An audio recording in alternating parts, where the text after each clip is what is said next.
Welcome back to Learn English Road, the channel where you learn real English through real stories. Today, we have something special. A hiker named Marcus goes alone into the mountains. A storm is coming. He ignores the warning. And what happens next will teach you 35 powerful nature idioms, expressions that native speakers use every day. For each idiom, I will tell you what it means and how you can use it in your own life. So take a deep breath. The storm is about to begin. Part 1. The hike begins. Marcus was a hiker. He loved the mountains. One morning, he left his car at the trailhead and started walking up the path. The sky was gray. At the ranger station, an old man named Carl stopped him. "Son," Carl said, "can't you see that a storm is brewing? The clouds are building up and the air feels electric. Wait 2 days." Marcus smiled and kept walking. He thought that people who always wait for perfect weather never see the forest for the trees. They worry so much about the small risks that they miss the big joy. He wanted to reach the top. The first few hours were beautiful. Tall trees lined the trail on both sides. Marcus was completely in his element, breathing fresh air, moving his legs, feeling calm and happy. He followed the path and tried to go with the flow of the land, letting the mountain show him the way instead of fighting it. But around midday, the light changed. It became flat and gray.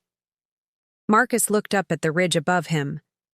The trees up there were bending in the wind, not a gentle sway, but a hard, fast movement. He walked faster.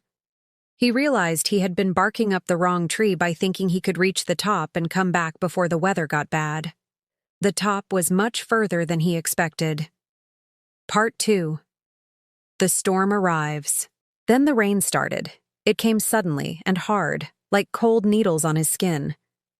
Marcus put on his rain jacket and kept moving. He knew how to weather the storm. Stay calm, keep your body warm, and keep walking. Fear was more dangerous than the rain. The quiet lunch hour had been the calm before the storm. That peaceful, still feeling before the weather came was the mountain's last warning. Now hail fell hard, hitting the rocks and bouncing off like tiny white balls. Lightning flashed across the ridge. Thunder cracked loudly. Marcus counted 3 seconds between the flash and the sound.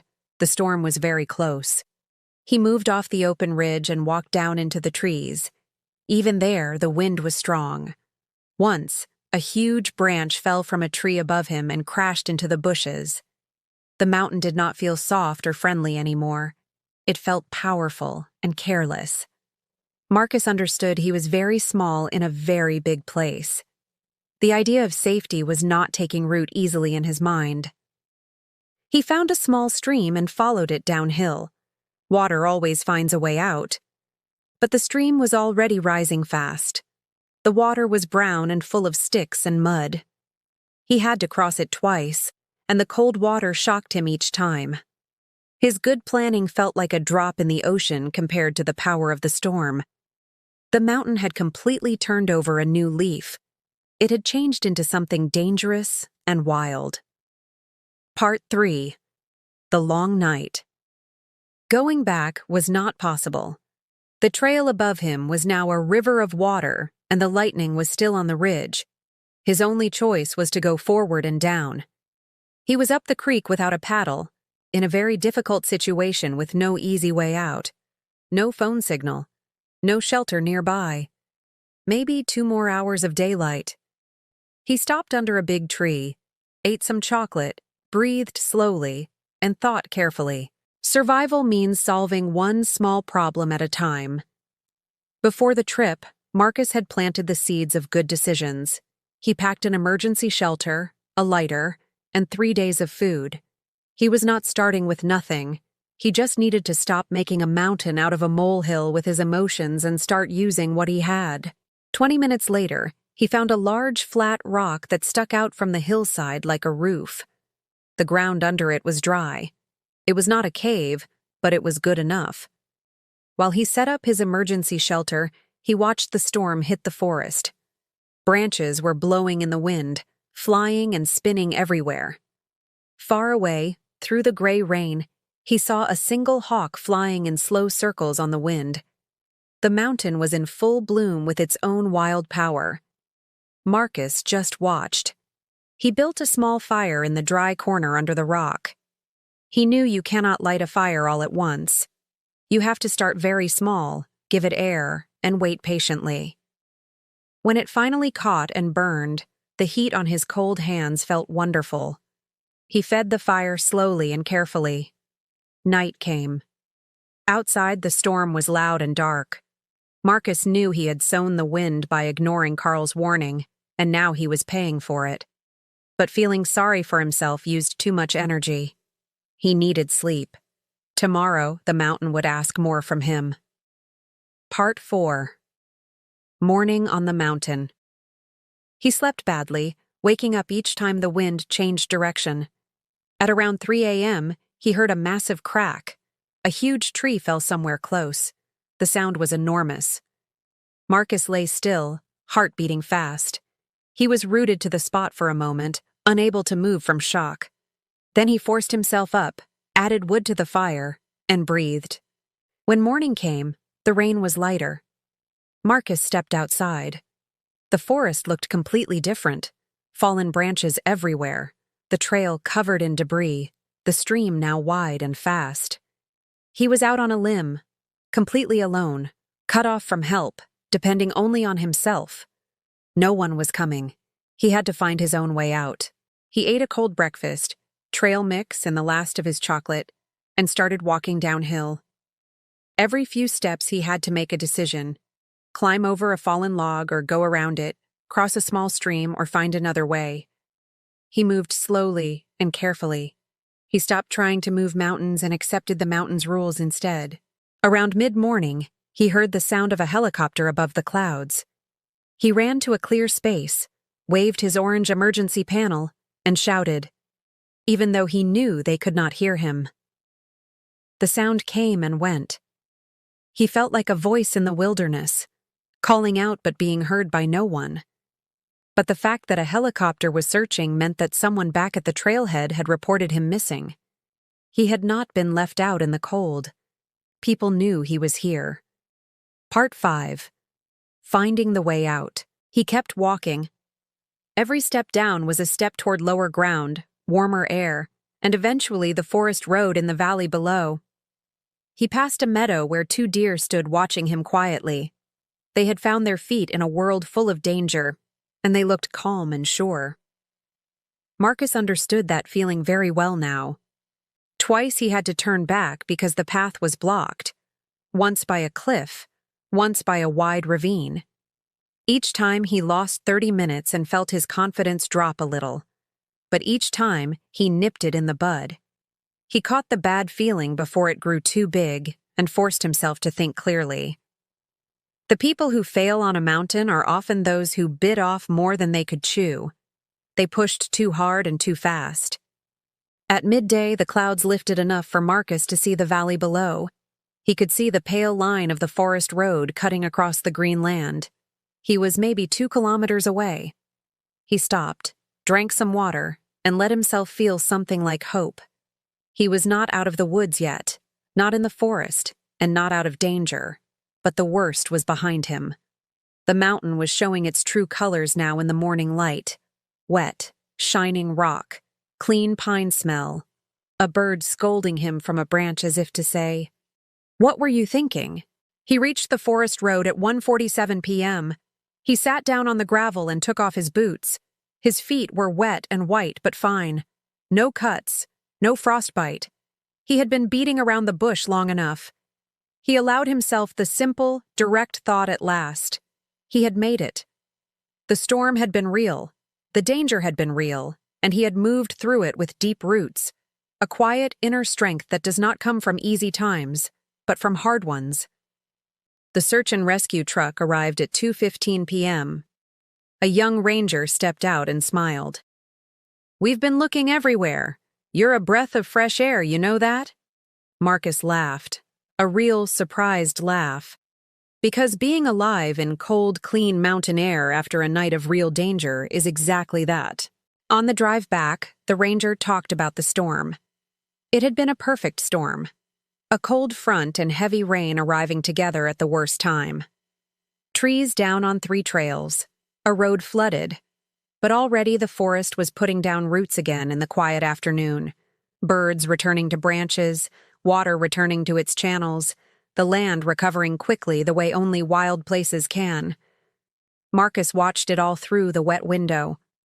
He noticed that the forest never threw caution to the wind, but it also never stopped when the wind came. He would come back. He already knew it. He had left the comfortable city life behind long ago. The mountain was where he thought clearly. One difficult night did not change that. The storm had been his teacher. He had faced the music. He had accepted the consequences of his choice. And he came out the other side with his feet on the ground, calm, clear, and ready.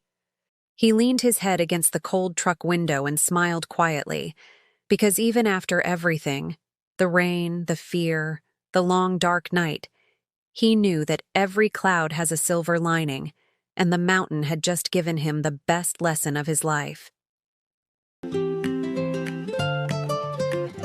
That was Marcus's story. Marcus used 35 idioms to survive that storm. Some of them you probably understood. Some of them maybe surprised you. Let's go through all of them right now, and by the end, every single one will feel natural to you. 1. A storm is brewing, meaning trouble is coming soon. Example, everyone was quiet at dinner. A storm was brewing between my parents. 2. Never see the forest for the trees, meaning focus too much on small details and miss the big picture. Example, she kept fixing tiny design issues but never saw the forest for the trees. The project failed. 3.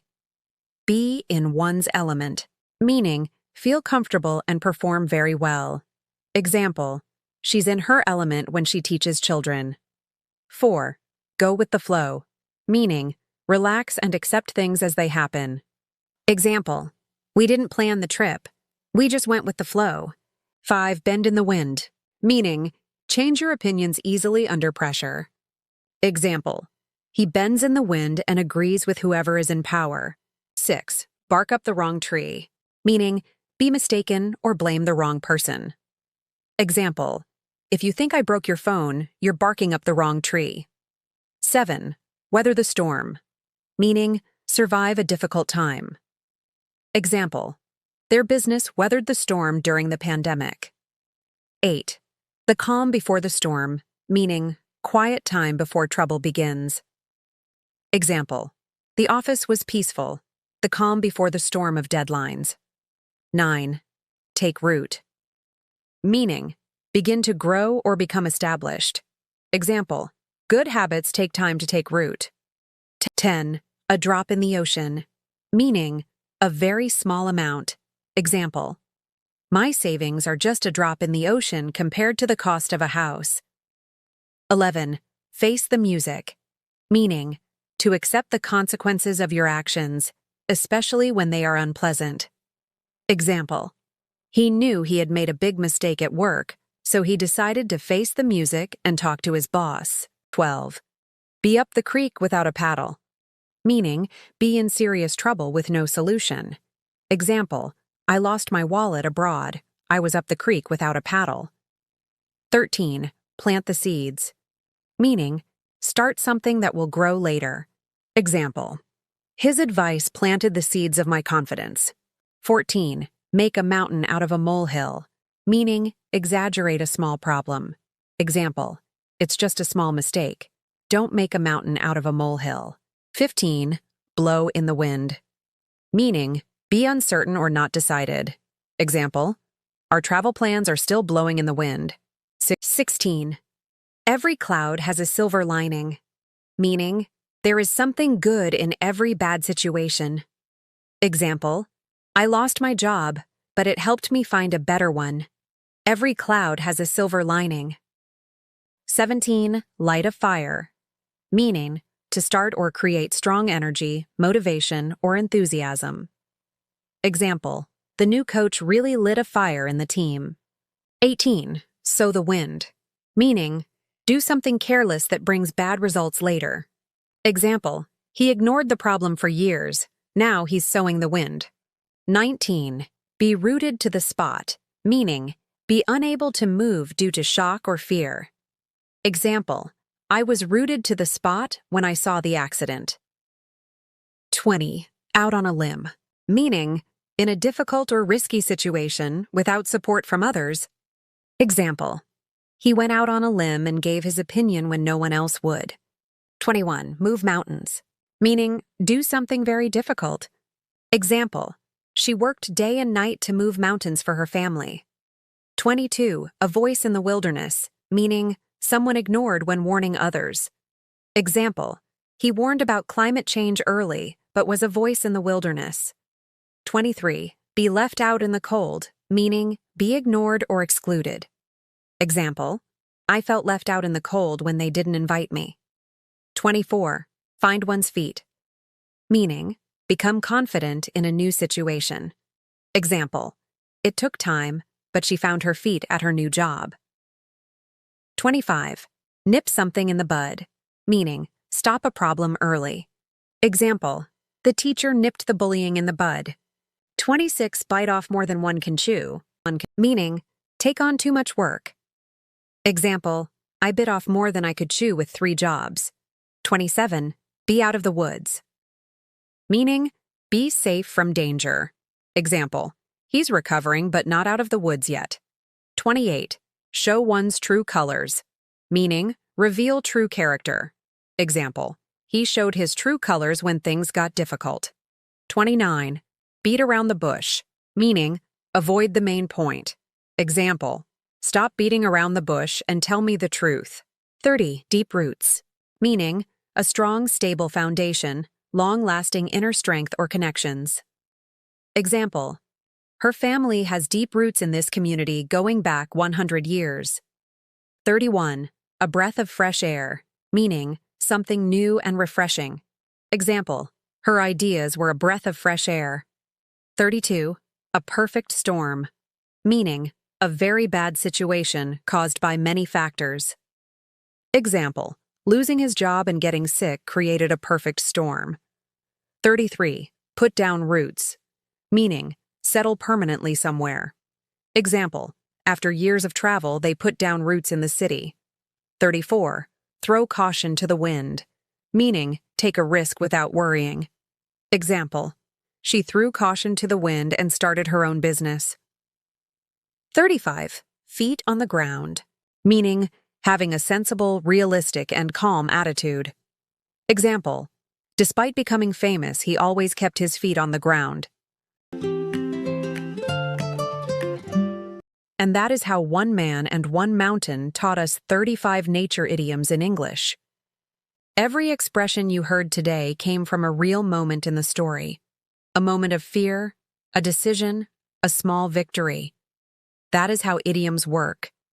They do not live in dictionaries. They live in situations. So the next time you are in a difficult moment and you push through it, you will know exactly what to call that. You weathered the storm. And you are finally out of the woods. If this video helped you, please like it, share it with a friend who is learning English, and subscribe to Learn English Road for more stories just like this one. I will see you in the next video. Keep going.